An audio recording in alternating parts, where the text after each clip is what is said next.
Hello, everybody, and welcome again. Today, I would like to do this video to summarize the activity or the live session that we had yesterday on the Discord platform. For those who were not there, so we started with our introduction to ethical hacking, which is going to be the first of a series on the subject.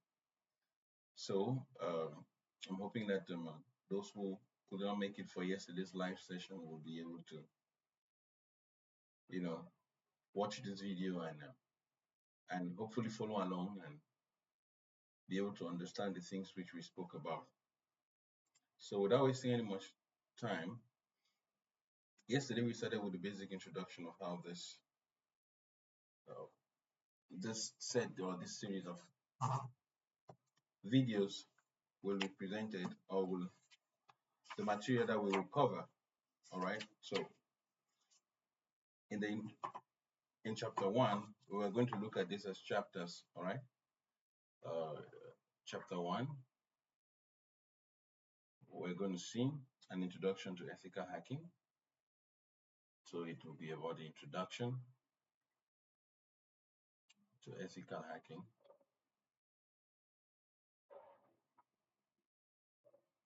And here, just to mention a few things, we're going to look at issues like security fundamentals,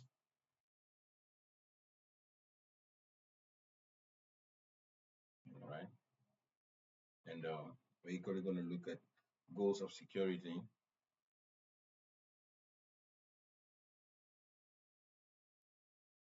Then we will look at terminologies such as risk, assets, threats, and vulnerabilities. Then we will also look at security testing, what we know rather as black box, white box, and gray box testing. All right, and we'll look at them. We equally can look at types of security tests. So we're going to look at types of security tests.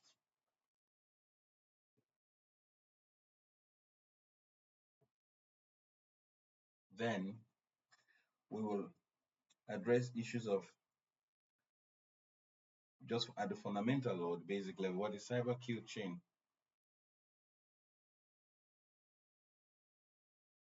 Okay, and for this first video, I do not want to pull it too long, so this will basically be what we're going to see in the next videos on this course or on this series.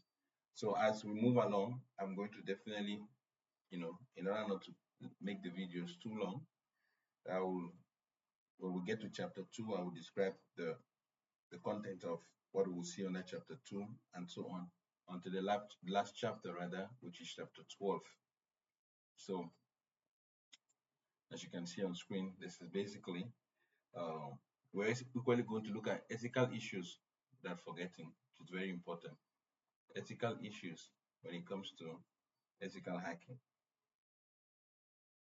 How to write a report at the end of an operation or an activity, or an ethical hacking exercise, whether it is a vulnerability assessment or a penetration test. So how to do a report, an ethical hacking report. Okay, so without wasting much time, let's delve directly into the fundamentals. All right, when we're talking about security fundamentals. So, like I said yesterday, security, it's about, you know, security is about finding the balance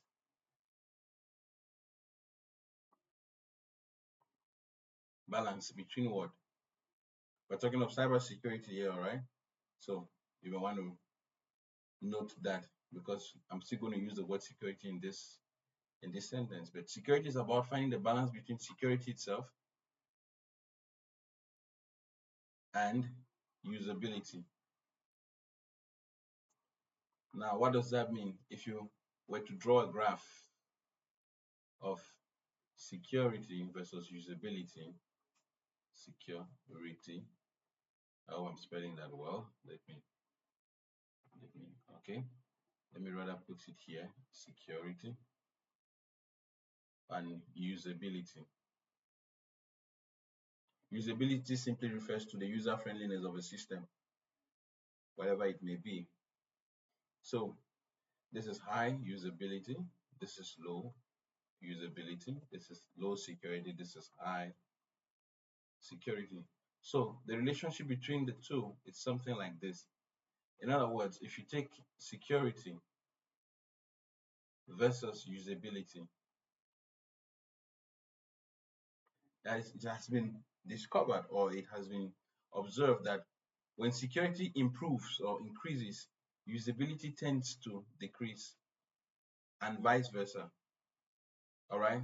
So it is an inverse relationship between security and usability. When one increases, the other one tends to drop. Now, what is usability? Like I said, usability is simply the user friendliness of a system, how the ease of use. All right. Why security, of course, is, as we know, the different implementations for security that are put in place in order to protect the systems, that is the computers, in order to protect data that is present on the computers or or in the databases, and even the communications, the network, the communications between the different devices, all the set of procedures and you know and implementations that are set up in order to make these systems secure. And we're going to understand in a few minutes what we mean by a system that is secure. We tend to understand that, or we tend to realize that once these measures or these implementations are set up effectively, the user friendliness or the ease of use of most systems tend to drop, like it is harder to operate. Just think about it or with the example of multi-factor authentication. All right. So if you wanted to implement a security system, maybe to protect a USB drive or something like that that contains some very sensitive information, those who have access to that physical environment where the USB drive is found may have to go through a multi-factor authentication. Like they may have a door where they have to first of all enter a password, then they equally move to another door where they have to, enter their fingerprint, then another door where they have to do an iris scan. So all those steps that are put in place in order to make sure that only those who have access to that USB drive will have access to it. But now the amount of hurdles that you have to cross makes it, you know, quite a challenge. And sometimes users tend to complain that there are too many steps or there are too many, there are too many levels in the security system in order for them to be able to access their information or even to carry on their work. Maybe they have to come in the morning and go through a series of checks and all of that. So basically, that's the relationship. And so, as as a security expert, because remember we are being trained in order to defend the systems from unauthorized access. So, as a security engineer or a cybersecurity practitioner, one of your greatest challenge will be to find that, if I can call it, that middle point based on the critical level, you know, based on the critical level of that which you are securing. So the aim will be to find the balance between usability and security. So once we have said this, now what do we mean by securing a system practically? So what are the different aspects that have been generally agreed upon by all security experts as the requirement for a system that is secure? This is concealed in an acronym known as the CIA, commonly called the CIA triad. So C in CIA simply stands for confidentiality.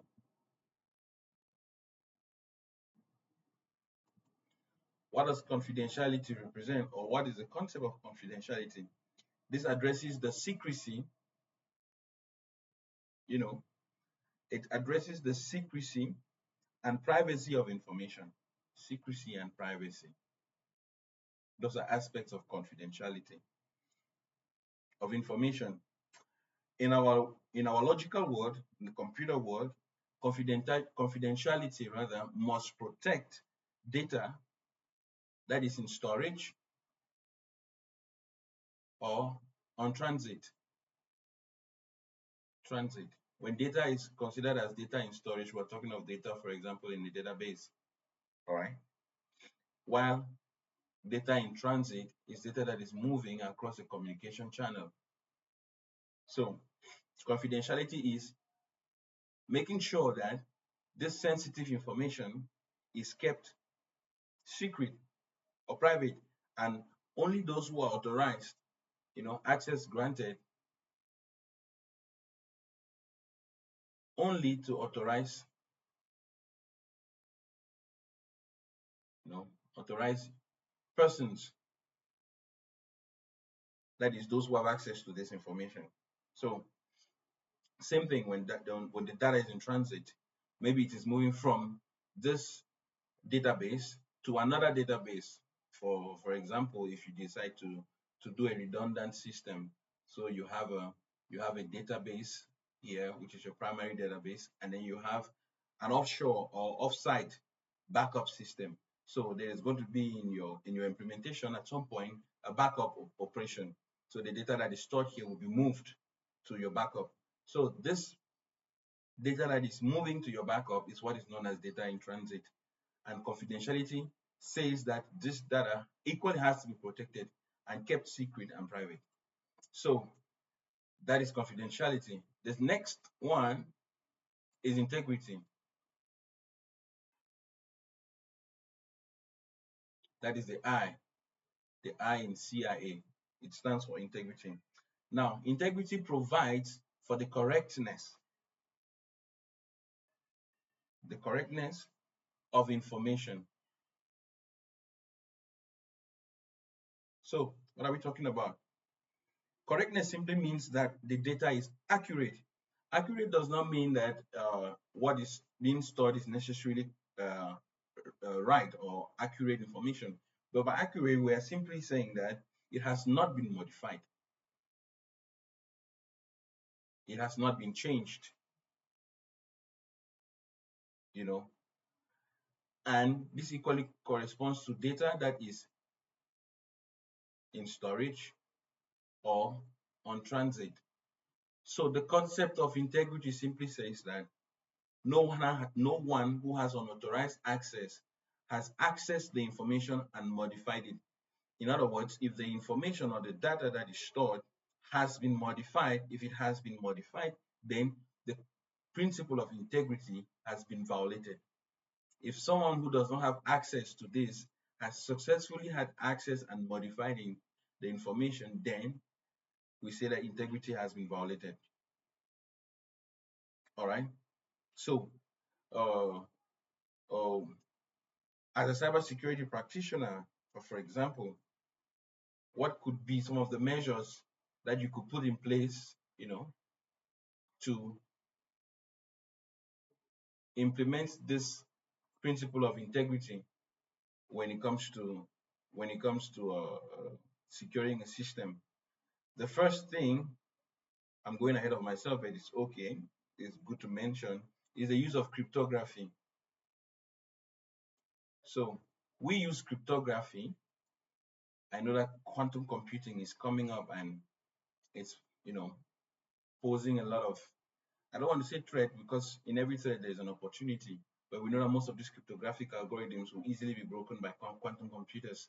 So I don't want to go into that, but for now, all our digital systems have we have the possibility to encrypt, using this technique of cryptography, the data that is either in storage, that is by encrypting the information so that anyone who succeeds to have unauthorized access to this database, we still have to decrypt the information in order to be able to make meaning out of it. All right. That is the first option. The second option that we have for data that is on transit, for example, is maybe to still encrypt the data that is being sent, so that no matter how much someone intercepts the signal or the data, they still have to decrypt, all right, in order to understand what it contains. Or it is the communication channel itself, that is the path that we are using to send information, that has to be encrypted in some form. You see that particularly with VPNs, all right, virtual private networks, where it is the communication path that has some form of encryption. So this, as I mentioned earlier, data that is in storage could be protected by using hashing algorithms and digital signatures, which we're going to see in detail. So for this very aspect of integrity, I want to just go ahead of myself, but it's okay because I want to mention it. I want to mention it here. Some of the implementations that have been put in place, to secure this, or maybe I should first finish with availability first. All right, let me first finish with availability, then I'll explain this at the end. So the A in CIA stands for availability. Okay, when we talk about availability, we are saying that only the legitimate users, legitimate or authorized users,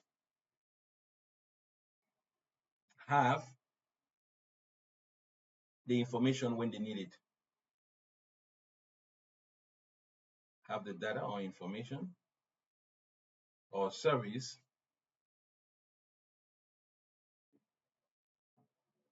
when they need it. In other words, it is not delayed or denied in some form. So if, and this is one of the things which I was calling you, I would like to call your attention rather to, availability can be, availability can be violated or could be violated if information or a service is delayed, even if it is not totally denied. So for example, you could be suffering from a denial of service attack. So a denial of service attack is an attack on availability, where the service or the data or the information is rendered inaccessible by the authorized users, maybe because the server containing this data or information is receiving too many requests than it could process, and these requests are not requests from authorized users or the target users of the system, but rather someone or a group of computers somewhere that are bombarding it with all these requests in order to, I usually say this way, take all the attention of the server away, and so the server cannot respond to the authentic requests from those who actually need the service. So this form of attack, where you can either delay access to a service or data or deny access to a service or data, is an attack on the availability. So we need to, one measure for counteracting this kind of attack, for example, is by building something known as fault tolerant systems. And this could be understood in many ways, a fault tolerant system. For example, you could use something known as a redundant set of arrays in the implementation of the database known as RAID, redundant array of inexpensive disks. All right. So several disks that are configured to behave as one disk or one hard drive, for example. And how do you do this also? You could do this by using backups, like I mentioned earlier. Okay, remember, we ought to keep this in perspective as we go along this course, that we are doing this because we want to secure systems. So what are some of the practical activities or operations that we can conduct or perform within enterprises, within organizations, and even on our own assets at home in order to protect them, in order to keep them secure. So backups, for example, will ensure that if the main system or the principal system fails for one reason or another, or access to it is interrupted, we could send or redirect all traffic to the backup server or the backup system. All right. So it's good to keep this in mind. I also keep in mind that disaster recovery for any organization, which is simply the implementations that permit you, to be able to continue going or continue operating after something has happened, after you've suffered a major attack. So your disaster recovery plan, you need to be conscious of the fact that it is tightly connected to backups, for example. So your disaster recovery plan, you must have some form of backup for the main system in case it fails. All right, so we're going to look at this in detail. We're just in the introduction. So during our live session, we equally looked at some terms, like I said in the beginning, important terminologies when it comes to cybersecurity or ethical hacking.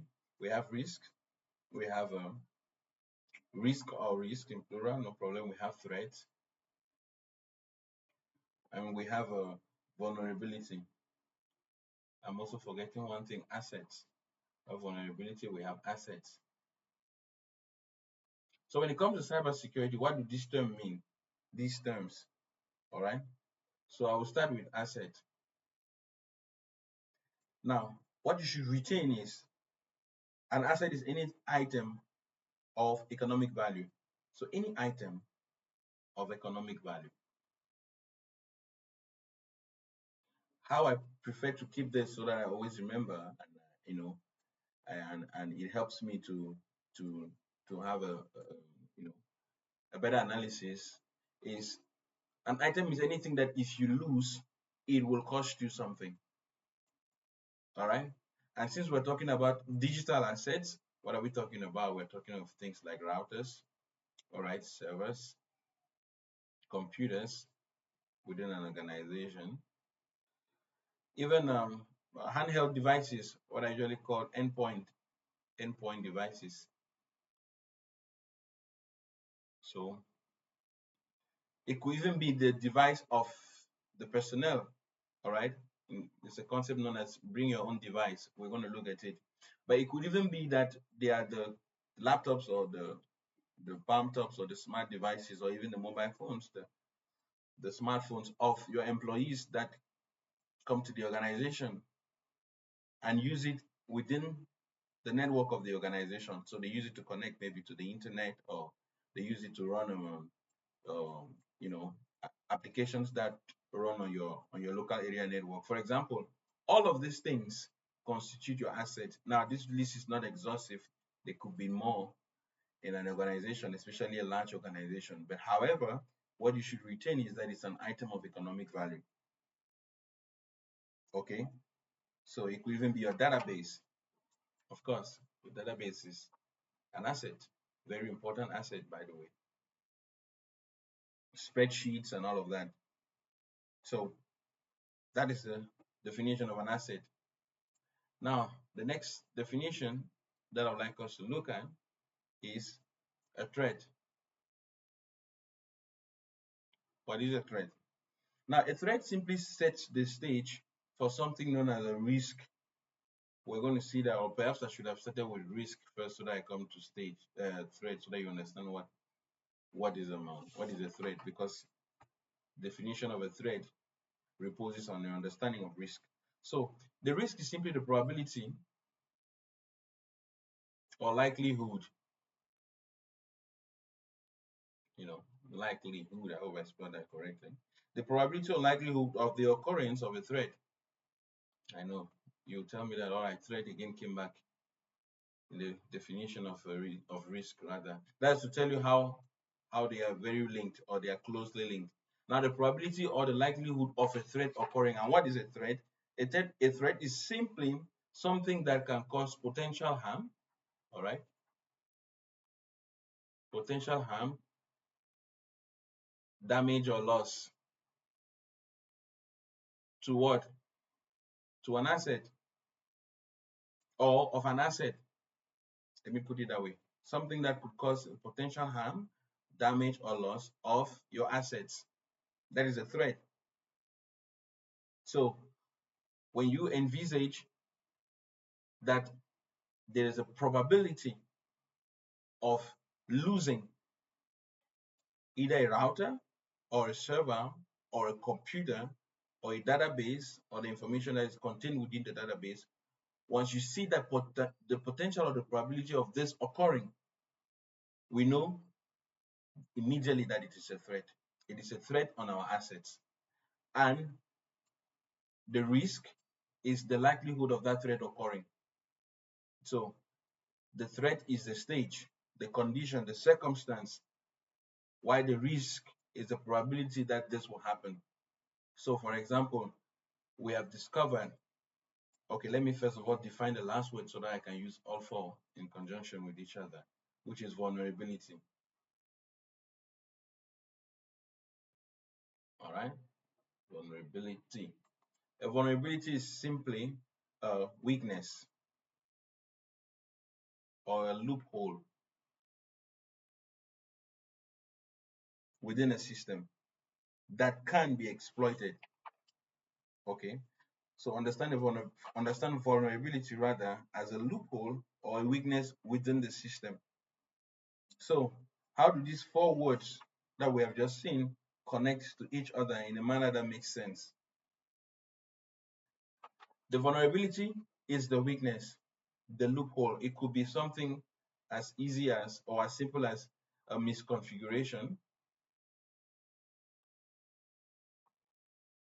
For example, if default passwords are allowed on the system, someone could come and simply try the default login and password, and if it was not changed at the moment of the implementation of the system, all right, the person has access to the system. It could be something known as a 0 day, which we are going to see. A 0 day is simply um, a loophole. It could be in a software, an application. It could be on the hardware.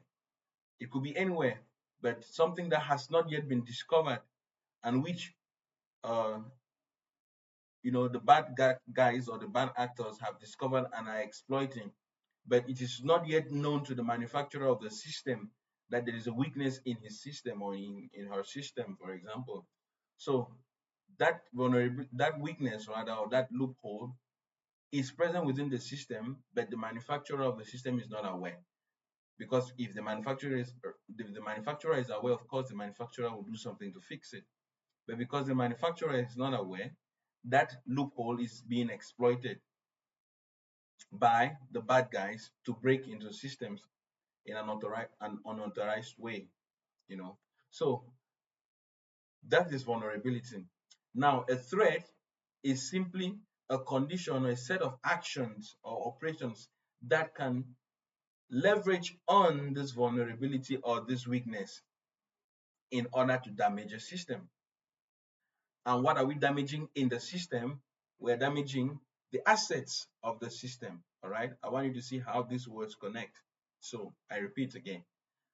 While vulnerability is the weakness or the loophole, the threat is the series of actions, the conditions or the circumstance under which these vulnerabilities, these weaknesses or loopholes can be exploited in order to damage an asset, which is an item of economic value within an enterprise or an organization. And the probability of this chain of events occurring is known as a risk. It is defined as the risk. So that is how I prefer to have it or to retain it, so that for me, it's in that way that I easily keep it and not forget. So I'm sure that if anyone has a question or at any moment, kindly drop it in the comment section, or you can go back to the Discord server and drop your question there. It's okay. So there is something now that is known as the risk management framework, all right, by the United States federal government. It's called RMF, the risk management framework. It could help you within an organization And what are they simply? They are concepts, all right? They are concepts aim at mitigating this this risk that we are talking about in a manner that is, you know, that is mission and risk based. Mission and risk, all right? Writing mission and risk based in a manner that is cost effective. Because remember, it is not every implementation that is cost effective for every organization. For example, small organizations may have a harder time implementing something that is very expensive. All right, it's based on enterprise information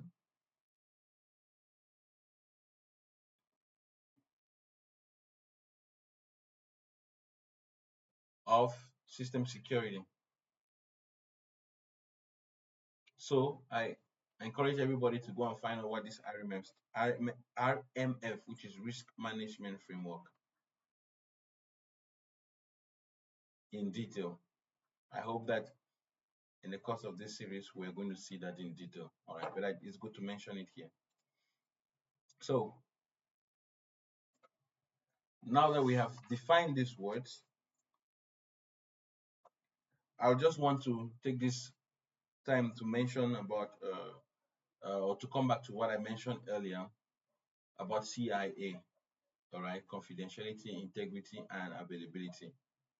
Now,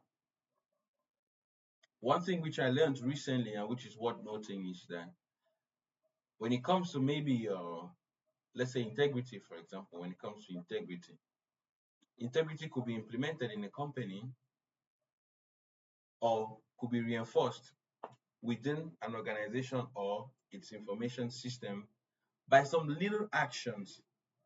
For example, we all know that uh, HTTP is the older version, and recently we have HTTPS, which is the Hypertext Transfer Protocol. All right, and this protocol runs at the application layer or the layer 7 application layer, which is layer 7 of the OSI, framework, Open Systems Interconnection model. All right. So HTTPS runs at layer 7, which is the application layer. We have the first, which was implemented, which was HTTP without the S, and HTTP is implemented on port 80, while HTTPS is implemented, I think, on port 443. So you got into an organization and you discover that their web services have been implemented on HTTP, which is port 18, and which is the vulnerable, the vulnerable one. So a simple correction, all right, could be to take this service from port 80 to port 443. So this simple gesture, because sometimes I must admit that even for me, while learning these things, it's not always very practical in our heads or in our minds how they can be implemented within the framework of an organization in order to make it more secure, or within the framework of information systems within an organization to make them more secure. So I read this somewhere and it was like, this is true. The simple action of moving from port 80 to port 443 for whichever service or web service that is running on a server within an organization is a move, or is is something which you have done to improve on the security of that information system or web service. So it could be as easy as this. Now, if you have not understood what I mean by OSI, which is the Open Systems Interconnection model that governs communication between devices on the internet, it's okay. We're going to look at it in detail. But I can just tell you that the OSI has 7 levels. We call them virtual levels because you cannot really see it implemented per se, and it will be difficult for me if if I ask you to show me, for example, the OSI model implemented in a system, but we know that it's there and it's implemented virtually, all right? And it has, as I say, it has 7 layers, beginning from the first, which is the physical, or rather, yeah, go back to my pen, which is the physical layer, which is layer 1. Then we have the data link layer, which is layer 2. Then we have the network layer, layer 3. Then the transport layer, which is layer 4. Then what's the next? Session layer, right?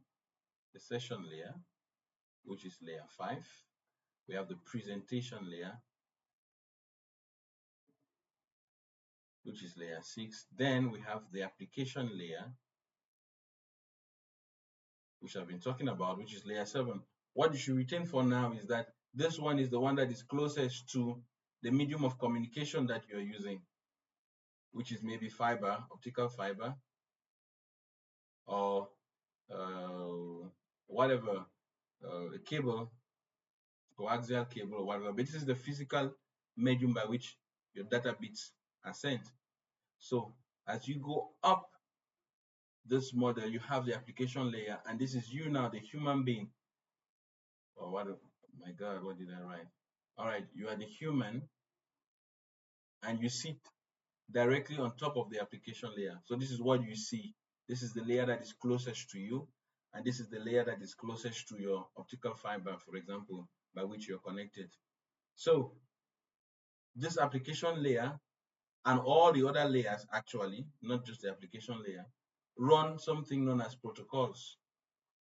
All right, protocols are simply rules of communication. So whenever you hear the word protocols, think of rules. In order for us to be able to send and receive data and information on the internet, there must be some way by which the computers can communicate. If you're listening to me right now, it's because I'm speaking in English. And so you can hear and understand what I'm saying because I am using the rules of English language, maybe simple verb noun agreement and all of that. Same for computers. Computers have protocols that permit them to understand each other, to direct packets, to the right end or to the right destination, to be able to know the sender and the receiver, to be able to know which service is requesting the data, because many services could be running on the same computer. You may have a computer that runs a web server, an email server, etc., etc. So how do we know that this request is coming from the web server? How do we know that this request is coming from the email server, etc., and so on? So protocols permit us to do that, to exchange this information within computers on the same network and even between computers on different networks. So at the application level, we have the HTTP protocol. And like I said, we have HTTP protocol on port 80. If you do not understand what a port is, it's all right. We're going to look at it, but understand a port like a door, all right? You could be in a building with several doors. So how do I know which of the doors correspond to your address on that building, to your apartment on that building? That's how a port works also. So you have a server with several applications running, several services running. How do we know which particular service we are requesting or sending information or data to? So that is the concept of a port. When we get to the OSI model in detail and even the TCP/IP model, we are going to look at it, in a closer manner or in a more detailed approach. So port 80 runs HTTP, port 443 runs HTTPS, which is the secure version of HTTP. So the simple movement from 80 to 443 could mean a lot for your organization. So if you got someone, you saw that they were still running HTTP, you say, no, well, let's move to HTTPS. So this is just an example that came to me and I thought I could share with you so that you see how practical the things we're talking about are. And like someone asked me during the live session, how easy is it to implement? It is as easy as just configuring. Most of these devices, for example, where you could either configure something like this might either be on your router or your firewall. Now, most of these devices, it's as simple as just going to the graphical user interface and then changing the port number or configuring the port number. So I hope this helps someone. Okay. I dwelt on it lengthily, but I hope it was helpful. So before I round this first part of this series, I want to just talk about something known as malware, which was something we saw yesterday. It's another term. All right. When I was defining terms, I could have also defined malware. Now, malware is simply malicious software. And malicious, I'm referring to a software that is intended for maybe denial, delay, destruction. All right. But generally, malicious stands for negative intent or harm. So a software that is intended to cause harm to an information system or to an asset. Let's now talk with the terms which we have learned. Any software that is intended to cause harm to an asset or a group of assets is known as a malicious software. Now, the impact could go above just the asset itself. For example, if someone attacked maybe an aircraft and hacked into the information system or the cockpit of an aircraft, it could cause the aircraft to crash and kill human beings. All right. That would probably be the risk that is associated to that. But what you need to know is that it is a malicious software, and there are several different categories of malicious software. Now, in order to conclude this first video, I left an assignment which I think it would be good I mention it here also so that you can you know you can do, and then it will help you in your in understanding some of the concepts that we'll see here and getting familiar also with your Linux system, especially the command line interface. So there is a website known as PicoCTF. CTF simply means capture the flag. These are exercises that are tailor-made to help you develop your cybersecurity skills. All right. So go to the website of PicoCTF. You could simply Google PicoCTF, all right, and then you go to, I don't know if it's www.picoctf.com. I can check that in 1 minute. All right.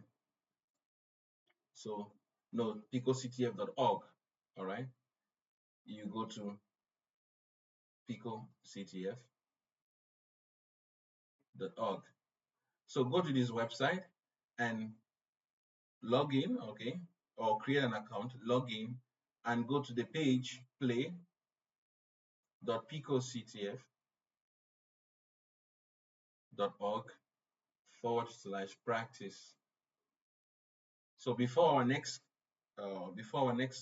live session that is coming up next Saturday, I would like you to do the first 10 series of exercises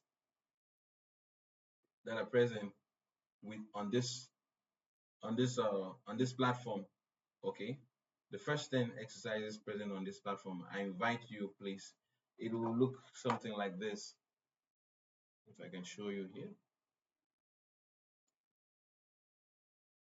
Yep, it will look something like this. All right. Please, I urge you to go to this and do the first 10. So this is 6, 7, 8, 9, 10. Okay. Rust Fix Me 3 from SST I1 to Rust Fix Me 3.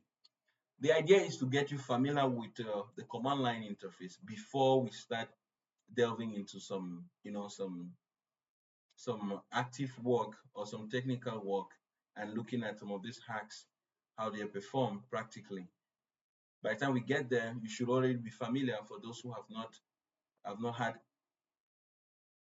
prior experience with running the Kali Linux operating system, there is a video, or there are two videos where I've already explained, or I've already shown you how to install, download, and install a virtual box and install your Kali on VirtualBox so that you can do all of this in a safe environment on a virtual machine. So please do that. If you have challenges on the Discord server, we have a section for all the challenges that you may experience on this assignment. Kindly put your challenges there. You could equally leave it on the YouTube page if you want, but we will answer the challenges on Discord rather. Okay, so please do that, and it will help you. All right, I'm confident that it's going to help you. So the second assignment, if I can say so, is something known as um, loic versus hoic. All right, I'd like you to download and install and begin to play with it in a safe way. All right, something known as the ion, low orbit rather, ion cannon. And as you guessed rightly, this one, HOIC, will stand for high orbit ion cannon. Now, it is something that has been around for quite some time, maybe more than 10, I don't know, 15 years, but which might still work in our context to perform denial of service attacks. So it has a graphical user interface. You simply enter the IP address of the target and maybe the number of packets you want to bombard the target with. And once you send, you can begin to see how, if it was a target which you were hosting locally or that you have, access to, you can begin to see how the access time of requests for that particular service is gradually rising. So this is a very easy tool. I want you to just, I invite you to just go and look at it, download and install. Now, you may have compatibility issues with your hardware, like myself. But if you do not have compatibility issues, all right, please do it. Share your experience with us. I'm going to try to install it on a different device, okay, on another computer and see how it works. So, last but not least, something also known as Storm, all right, Storm and Mariposa. Go and find out what it is. This is my way of keeping you active and engaging you on this exercise on this platform so that it's not just going to be me doing all the talk and it is by learning and sharing that we are going to it's by sharing the knowledge and experience that we have that we're going to learn faster. So I tried to make this video as short as I could, but I guess it was still a bit long. I hope you were able to get something out of this, all right, hopefully. But this is Introduction to Ethical Hacking, and which is part of a series of live sessions which we're going to have on this channel. So today we started with, uh, you know, we started looking at security questions or aspects of security fundamentals. We looked at the CIA triad and we understood the significance of some terms like risk, asset, threats, vulnerabilities, and malware. Looking forward to see you next time or shortly. Until then, stay safe and take care of yourself. And also, don't forget, stay out of trouble. Bye bye.